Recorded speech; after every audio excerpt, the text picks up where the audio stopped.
Hello and welcome to the Battle Line Podcast, where we have conversations on that collision of space between community, faith, and culture.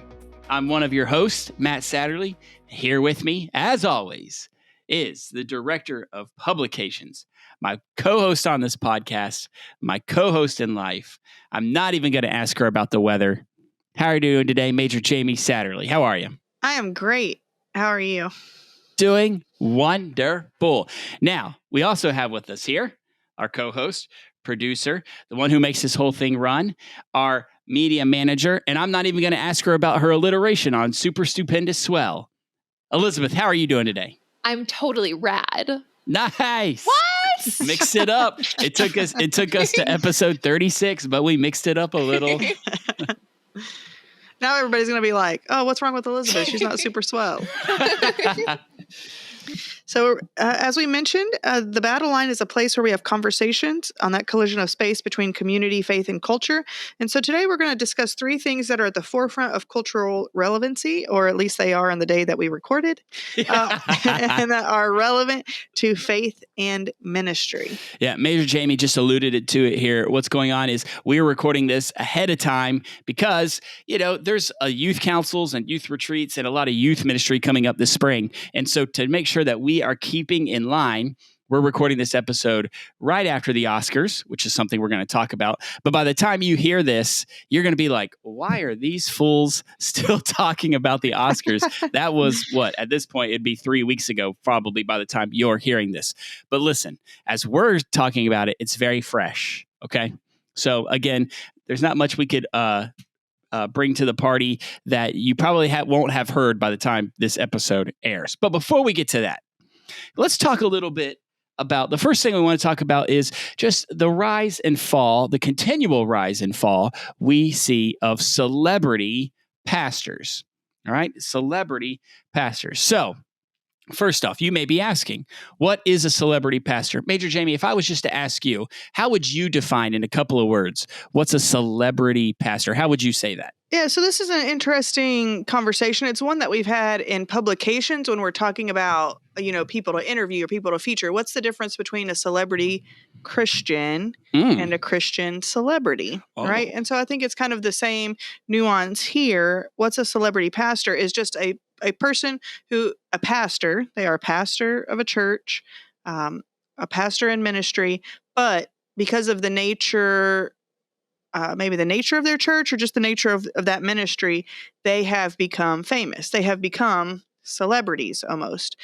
So the nuance, I think, is when we're talking about celebrities, so celebrity Christians versus Christian celebrities, one is somebody who's a Christian who happens to be a celebrity, but the other is a celebrity. They are a celebrity. How many times can I say the celebrity? It doesn't sound like a real word anymore. They're a celery pastor. Somebody who is a celebrity because they are, because of their faith. So right? There are a lot of pastors who have, well, I shouldn't say a lot because the vast majority aren't, but there are a lot of pastors who are on TV of mega churches who are in the net worth of millions of dollars. So like those would be your Kenneth Copeland, your John Hagee, your Pat Robertson. In my opinion, I would not consider them celebrity pastors. They're pastors who are worth a lot of money. But here's just sort of my list, I would say, of celebrity pastors when I think.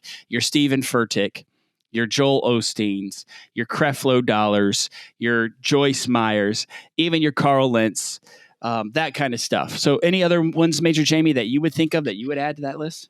Well, we could talk about Brian Houston, who probably isn't a huge celebrity here in America, but certainly in Australia he would be. He was until this past week, as of recording time, the leader of Hillsong International, but he's stepped down now, because of some allegations and some investigations that are happening. So I think it's going to be different generationally, right?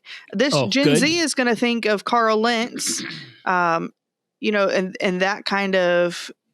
But I would even say, for me, Matt, there's a difference to me between Carl Lentz and like Stephen Furtick. Agreed.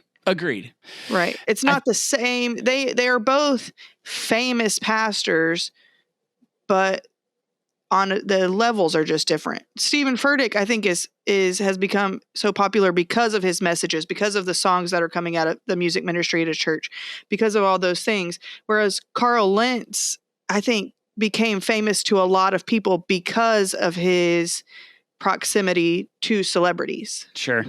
I think what we're trying to say is there's no cookie cutter thing to say, oh, okay, you've reached the level of celebrity pastor.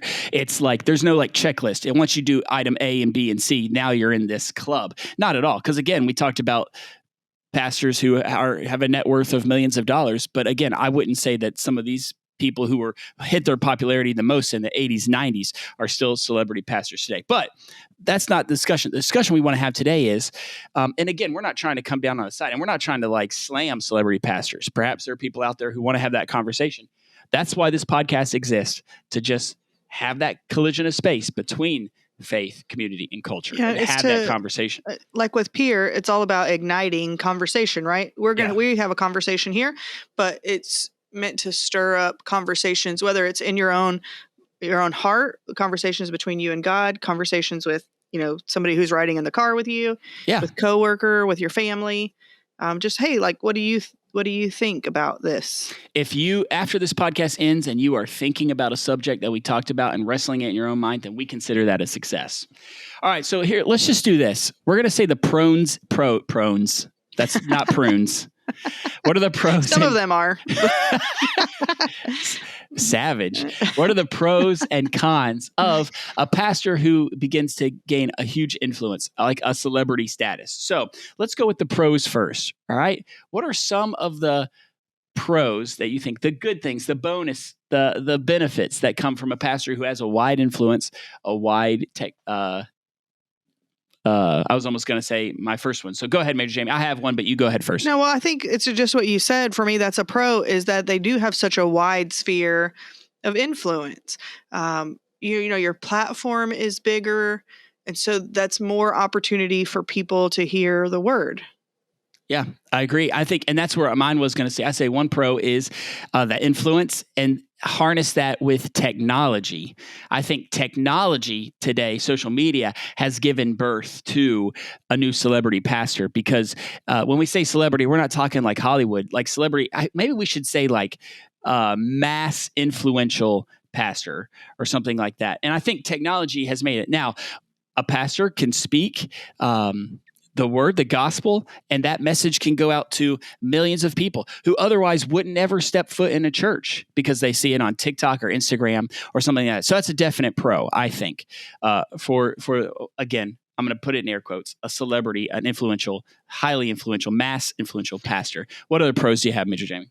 Yeah, no, and I just think in correlation with that, it's even the modes that the word is getting spread out, the transmissibility, is that the word? Probably not, of the word. So it's not just like you have to be in the audience to hear the message. Now you can hear it on YouTube, or you can hear it on Facebook Live. You can hear it on TikTok, where they just clips of the sermon and put it out there on TikTok. And so now somebody may also be reaching different generations, different cultures, different audiences than what they would have traditionally done within their own building. Yes, agreed. I was thinking, like, as we were talking, like Craig Rochelle, right, of Life Church, like if I'm getting my facts straight, like Life Church was the catalyst to getting the Bible app started. Yeah, that comes out of their ministry. And look how many downloads the Bible app has now. I mean, I think they're in the billions around the world because of all the languages and all the things. And that wasn't just started with Craig Rochelle, but like, he didn't write the Bible, right? But he just made it accessible. Look at the influence that has had. Like people who otherwise would not read a Bible have that on their phone because just the accessibility. Yep. And now that church is also venturing out into the metaverse, right? Insane stuff. With virtual church, that you can, they have congregations, a virtual congregation and virtual Bible studies and all the things that you would normally do at an in-person church, the fellowship opportunities, the, listening to sermon opportunities, the fellowship. Did I already say fellowship? Whatever. All those opportunities, you can now do that in the metaverse. Yeah. Which is wild. It's wild. It's just wild. How about the cons? What are some of the cons you think when you think of celebrity pastors? I think the easiest one comes when like the public downfall, right? When the more eyes, the more eyes that are on you, while there should be higher accountability when there's more eyes on you, inevitably, folks, if you're out there, pastors are human beings, right? They're fallen human beings. And when they have a public downfall, everybody sees it. What are you going to say, Major Jim? No, you're right. And I think now that there's even more opportunity, that's the struggle. This isn't necessarily a con for celebrity pastors, although they're affected by it. This is just the downside of virtual church, though, is now when something happens, it's online, so it goes everywhere quickly, right? So I was thinking of, I don't know if I'd call him a celebrity pastor. I think he's well known. Michael Todd, he wrote a great book, but he got he went viral recently for a sermon where he was doing where it was a common passage of scripture that's preached on, where Jesus spits in the mud, mixes the mud, rubs the mud on the guy's eyes, and his sight is restored. Well, Michael Todd spit on a guy's face as a illustration of this, and I first heard about it on Twitter. It was everywhere, and people had all kind of things to say. And so, like, his heart was in the right place, right? He was trying to convey this message of God, but he just made a misstep, and man, it was a misstep seen across the world. And so I think that is a con. Like you say, it just becomes a lot more visible. But I think even more important than that, I mean, yes, that's a huge deal, because now it's like, it's the word, it's the faith that is, diminished, in people's eyes. But I just think that we have to remember the kind of almost decay that becomes possible for their soul, right? Humans weren't created for power. We just don't handle it well.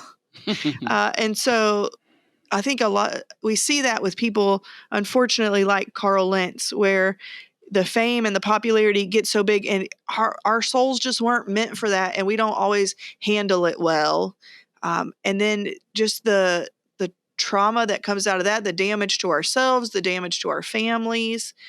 And so for me, that's a con, is just, it's too easy for us to get sucked into the negative side, or that desire just to keep it coming. And I want to maintain this level of fame, or I want to maintain this level of reach. Right. I don't want to lose it. And then this is another con, it becomes so driven by what's popular, or what gets clicks, or what gets liked, that it's maybe not always the message that God is saying, like, no, this is what I want you to speak. But it's like, well, what's going to make people pay attention?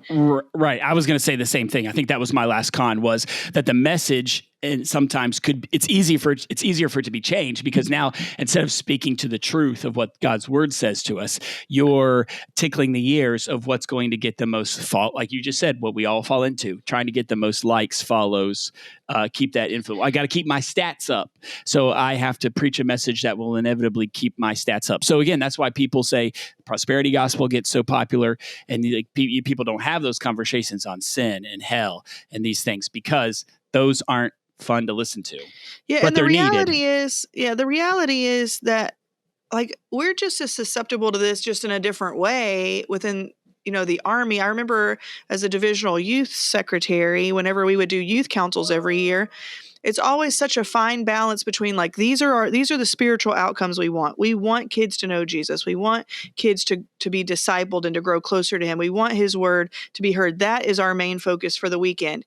But because it's, this weekend event, and because you're with teens, you also want to do things that are fun. You want to make sure that they're keyed into the sessions.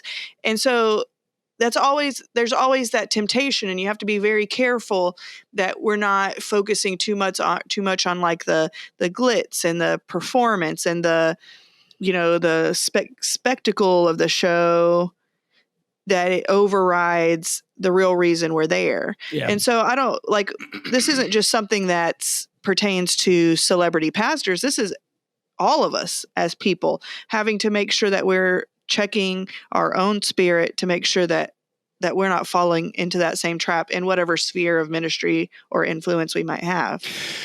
It's good stuff. Would you say this question popped up, Major Jamie? I'd love to hear your answer. Would you say that the Apostle Paul could be considered a celebrity pastor? I mean, lots of people, this was an issue online. People, you can read about it. It's pretty funny, but because if we use the same barometers, right? Mass influencer, could you say, I mean, I know this is a area where you don't maybe have to say yes or no, but like, would you consider the Apostle Paul, by the standards we're using, a celebrity pastor? I mean, I don't know, because it didn't always go so great for him. I mean, yeah, right? he was he didn't get the same shipwrecked. Yeah, that's right. Paul did not enjoy. If he was a celebrity pastor, let me just say, being a celebrity pastor back then, the perks were not what they are today. Yeah, he didn't get a nice yacht and no, I mean, nice the man shoes. was in jail and all kinds of stuff. That's funny. Maybe if he's a celebrity pastor, he's doing it wrong, or maybe he's doing it right, and that's the problem. That's good. I like that. Commissioner Heidi Bailey is territorial commander out in the Central Territory. She said something once that I've written down on my phone and I keep all the time. She said this: "Pray to be used, not YouTubed." Pray to be used, not YouTubed. So, Commissioner Heidi, thank you for that. And I think let's talk really quick as we wrap up this about how this is going to affect our local ministry. How does being famous or wanting to go viral affect our ministry in the Salvation Army? What do you think, Major Jamie? Well, I mean, I think it's the same temptations, as I said, as every other thing. We just have to be careful that we're, preaching what God has laid on our hearts, preaching the word, staying true to the gospel. If that goes viral, that's not, and again, these aren't all bad things. It's like everything else in creation. They're not bad things. I shouldn't say everything else in creation, but a lot of creation. They're not bad things, but it's just that when they're misused or when we allow them to change us, then we get into dicey territory. And so I think it's just about making sure that our hearts and are in tune with His, that we're staying true to what our mission is. If we go viral, that's great, but let's just not let it shouldn't be our aim. Change us. Right. That's not our goal. Our goal is to spread the gospel and to serve, a hurting humanity in His name. Yeah. That's the mission. If we go viral for that mission, great. More people have access, or hear about Him, or the mission is spread. But the goal is the mission, right? And the spreading, the growth of the kingdom, not building God's kingdom, not building our own kingdom. That's right. It's about being, shout out to Pierre. Go check out Panorama and our series there. It's about being kingdom influencers, not influencing for my own gain. Major Jamie, that's 2 publication segues you've dropped so far in the episode. So well done. I think Philippians chapter 1 and Philippians chapter 2 both speak to this. In Philippians chapter 1, I would say verse 15, "It is true that some preach Christ out of envy and rivalry, but others out of goodwill." So we should always guard our hearts against that we are trying to be envious of what others have, a rivalry of what other preachers have. We shouldn't see that as an envy and rivalry. Listen, pastors out there, Uncle Matt here, don't get into the comparison game. Please don't get in the comparison game. Salvation Army officers, if you're listening to this, please don't get in the comparison game, measuring the guy beside you and trying to preach out of envy and rivalry. We shouldn't do that. And then I would go Philippians 2:3, where it says, "Do nothing out of selfish ambition or vain conceit, but in humility consider others better than yourselves." So I think Philippians 1 and 2 have a lot to speak to us. If, like Major Jamie said, if we're trying to build our own kingdom, then that's sand. We're building a house on sand, and it deserves to be washed away. It won't stand through the fire and God's judgment when He comes, and only what's built in Him will stand. So, not built for us. Anything else you want to say there about celebrity pastors, Major Jamie? All right, let's move on to the next one. Again, let's talk about the slap heard around the world at the Oscars. Okay? Again, this has been a couple of weeks ago for you listening to now, but it's very fresh for us as we record. So, Major Jamie, can you just give us the quick, 2-sentence, what happened? Yeah, so at the Oscars, Will Smith and his wife, Jada Pinkett Smith, were there in the front row because he was nominated and ended up winning the Oscar for King Richard. Yeah, for King Richard for Best Actor in a Motion Picture. And so they were right up front. And instead of having like one host, this time they had several comedians who were like, just kind of interspersed throughout the program. And one of those comedians was Chris Rock. So he was there on the stage just in front of them. And he made a joke about Jada Pinkett Smith that Will Smith took exception to. And so he went up on the stage and gave him an open hand slap. 5 fingers to the face. Yeah, 5 fingers to the face. And then came back and had it in the seat. And then there was like an interchange of yelling. And then Chris Rock just kind of moved on. And then the interwebs exploded. What I like about the situation is that I didn't expect there to be such vast different opinion depending on what side you're on. And again, we're not going to take a side here. We're just presenting it to you. We're going to open this up and maybe some people say they are very pro Chris Rock. How dare Will Smith do that? Some people were like, Will Smith should be taken from the building by security. He should be arrested. And some people that I talked to were like, when you like in certain communities, like that is acceptable. Like if you say that thing, you are got to be prepared for the consequences that come your way. So let's just look at it. Go ahead, Mary Jane. The interesting thing to me was that, a lot of times when I'm reading about current events or whatever, on a place like Twitter, you kind of know like where the dividing line is going to be. I can always kind of guess like, okay, if I see this group of people commenting, their groups or their comments are probably going to align with each other. This group of people, their comments are going to align. The interesting thing about this one is that there was no way to tell where everybody was going to fall, right? You had people from, all different places where some were on one side, some were on another. And there was like no way to tell where people were falling within the spectrum. And so I thought that was really fascinating, is just the amount of reactions and the different kind of reactions. And then some of them I was surprised by their take. Some of them I was not surprised by their take. And so it was just a really interesting kind of dive into mainly on Twitter in a way that I hadn't seen in a long time. I think from here's one point of view as we talked about camp last episode. So Major Jamie and I were camp directors, and I can't tell you how many times I had to tell campers who came to camp who tried to fight, or even sometimes summer staff members who would get so mad that they would try to fight other staff members. Because, it's the summer, it's hot, it's sweaty, humid, and you just get tired. When you get heated, you get heated. We used to say all the time, you can't fight every single person who takes a dig at you, right? Who throws mud your way. You can't fight every single person. And for those kids, I was thinking about those kids who I told you can't take a swing every time somebody says something to watch a role model of theirs walk up on the platform on an international audience and slap somebody in the face. I think like to that negates some of the work we've done there. What do you say about that, Major Jane, before we flip it?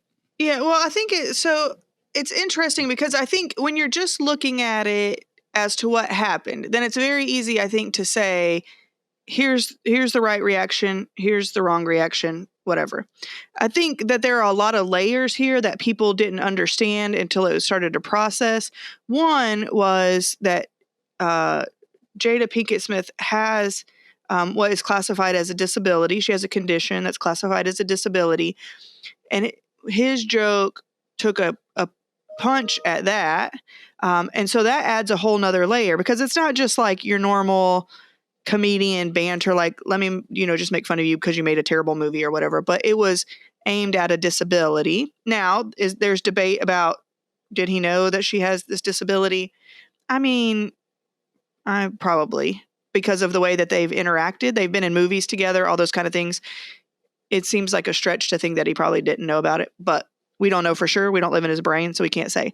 The other thing is these parties have been at odds with each other for a long time. So it's almost like there's kind of a simmering, and this is, you say, Matt, I've heard you say before in correlation to other things, it's not a death by a boulder, it's a death by a pebble. Mm-hmm. And so this wasn't just like a quick boulder that landed. These were pebbles that have been piling up and piling up and piling up. And we finally just that last pebble was on there and hit the breaking point. Yeah. So there's so many layers and nuance to this situation that it's hard just to come in. I think for me, where I land is I don't think it's an either or. I think it's a both and. Sure. I think I love that word play there. Yeah, a wrong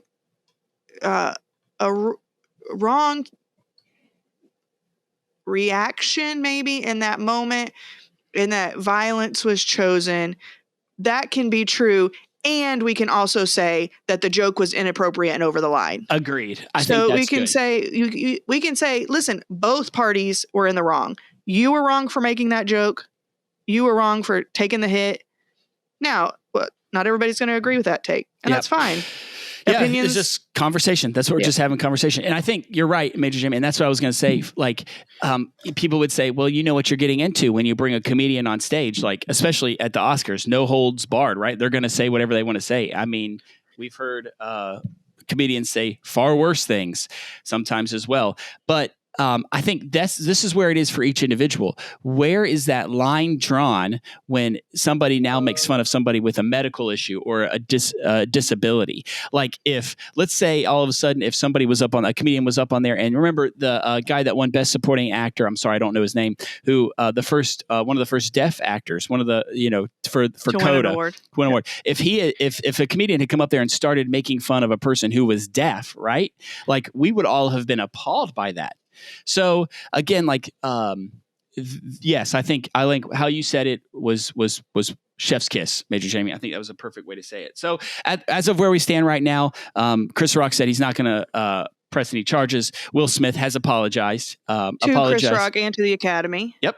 Very good. And to, people who look up to him.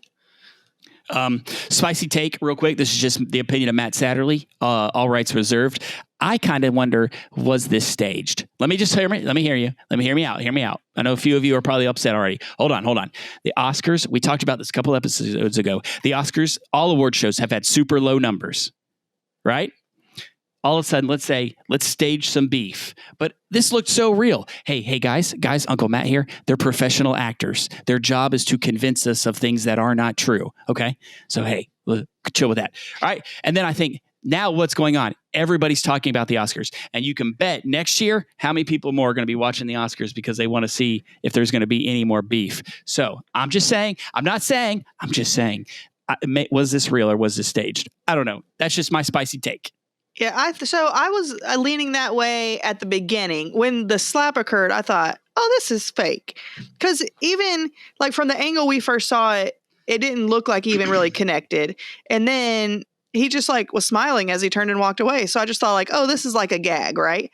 Until the yelling started. And then for me, the thing that makes me think that it wasn't staged was just the look of utter like confusion and hurt on Chris Rock's face. I know you say he's an actor, Matt. Primarily, he's a comedian.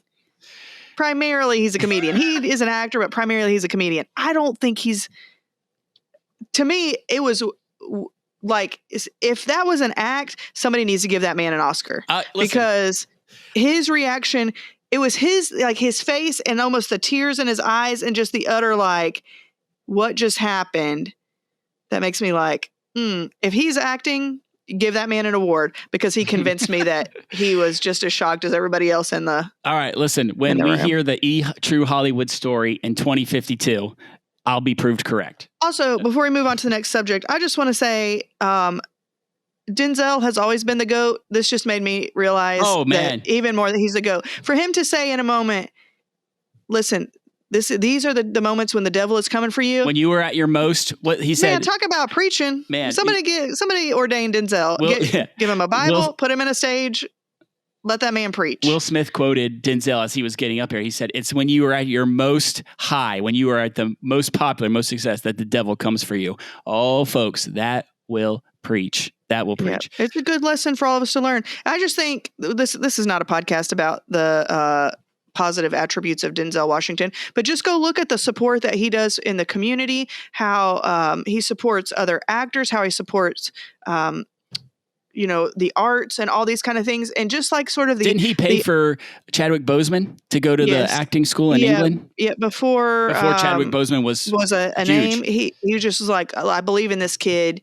I'm going to pay for him to make his way. And then, so just the stellar human being. Side note, I don't know about any. No, I was going to say, we'll check to see what happens later, Yes. right? It's always dangerous to say that because you that's never know the when people world are going to we go live off in the now. rails. Right. But as of this moment in the recording, I'm going to say shout out to the GOAT, who maybe I don't know what Denzel's spiritual beliefs are. I don't know. But man, way to drop a word into a situation. Right. Anything else you want to say there? How does that affect youth ministry? Anything else you want to add, Elizabeth or Major Jamie, to that? Yeah, no, I just think it's this. Listen, talk to your young people about this. See what they think. Ask them those questions. Like, okay, when someone is disrespectful to you, how do you feel is the appropriate way to handle it? Again, our goal in all these things and what discipleship, it's not always about us telling people how to react or how you should feel about this situation or how you should react when you're in this situation. But it's about talking these things through, mentoring through these situations, offering alternate viewpoints, a chance to say, well, this is what God's word says. Does that change the way you think about it?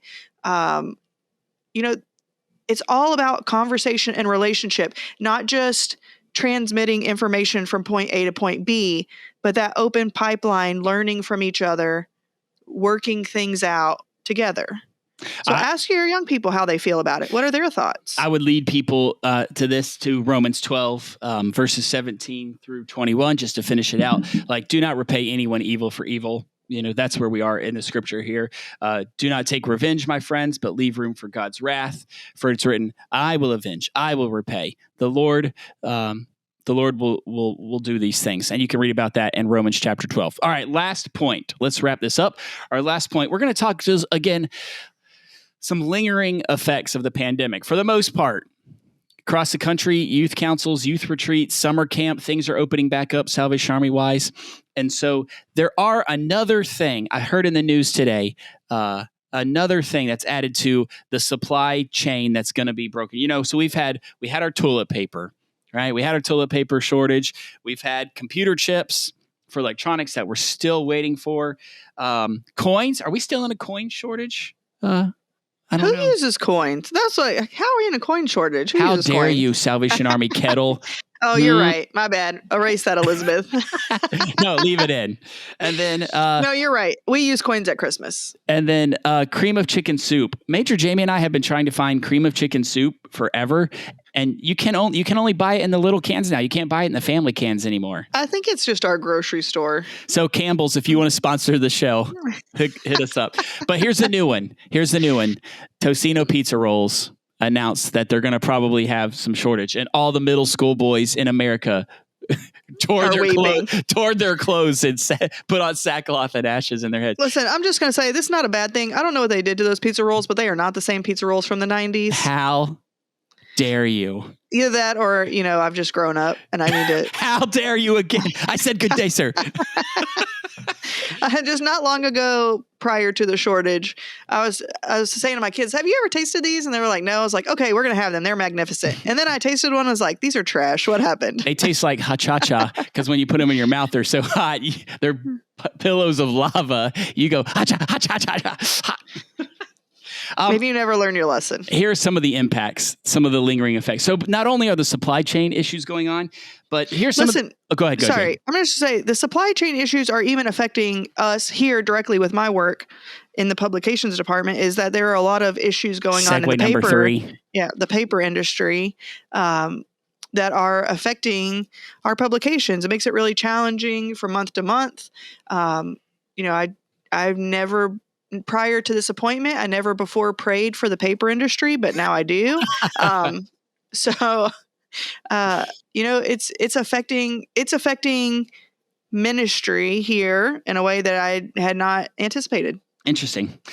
Some of the good impacts that we have seen, some of the lingering effects. Now I'm just trying to talk about things that are going to maybe take longer to get used to. Is some of the good things is scientists have told us the air quality in the world has improved because people were driving less. So the air quality is better. We have cleaner environments like cleaner beaches, cleaner nature preserves, cleaner woods, that kind of stuff. Because the humans aren't there, is that what you're saying? Because the humans aren't there is what I'm trying to say.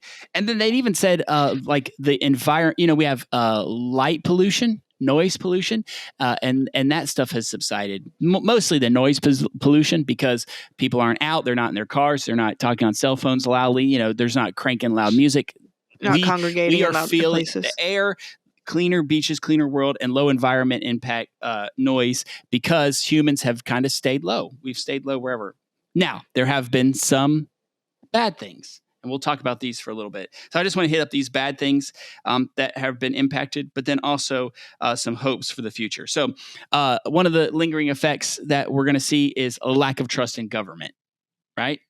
Because I think some people say, and we don't want to get political here, trust me, that's definitely another podcast for another day. But there are people, because of the, you got this mask mandate here, this mask mandate there, because the rules were so different all over between states, counties, governments, cities, man. So nowadays people are they say it's just going to be a mess for a while as people continue to have to rebuild that trust. The second thing, importance of mental health. That has been dragged to the future. How much have we said? Major Jamie, you said it, I think, last episode.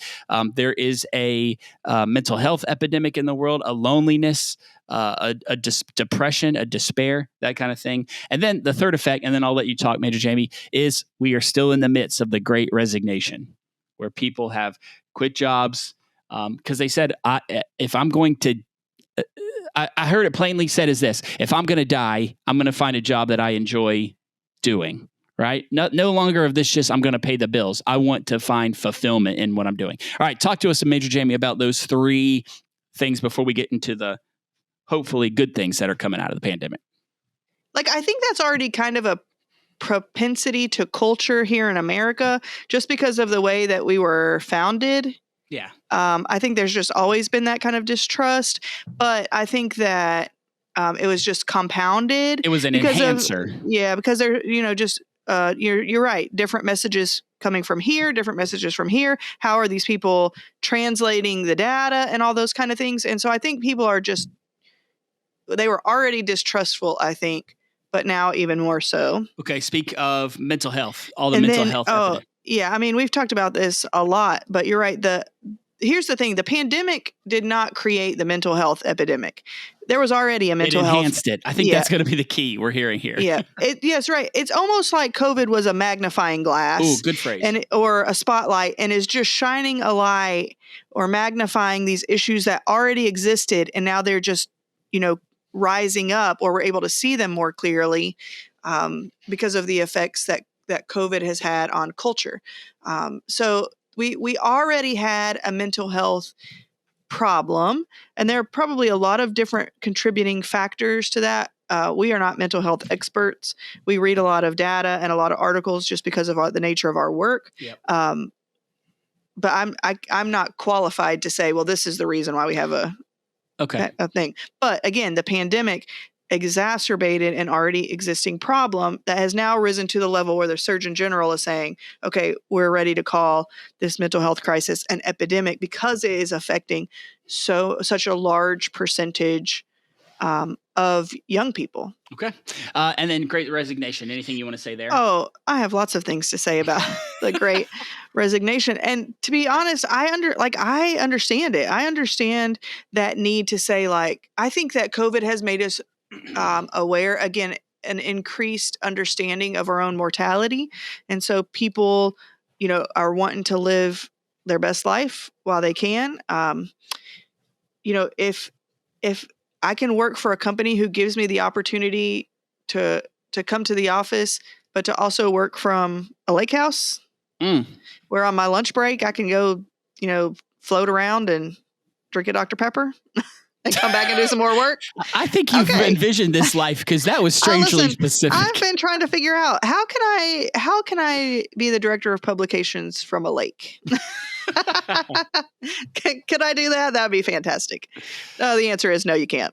So, Because there's or no at least paper. I haven't figured There's out a how to paper do it. shortage. That's right. Listen, there's a paper shortage, so I should be able to take a break. Well, No, that just that kidding. segues here So- into what let's go into that real quick. The three things that they said, the good hopes that we have for the future that have come out of the pandemic, and one was exactly what you just said. There will be the experts are saying there's going to be a massive rise in technology and everything, telework,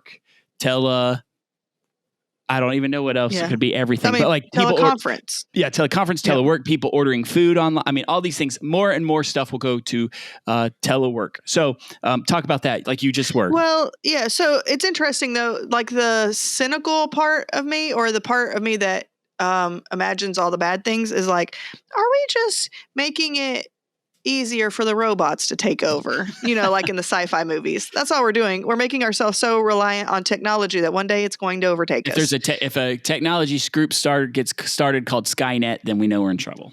That's right. Run. Avoid at all costs. So there is a conversation, and we could have a whole podcast about this. Maybe one day we will. About the positive sides of this, that it does make things more accessible to people who can't get out and reach those services. Having people who are homebound or whatever now have greater access. Does it also, though, make us more of an individualistic society because we're not out in community in the way that we were?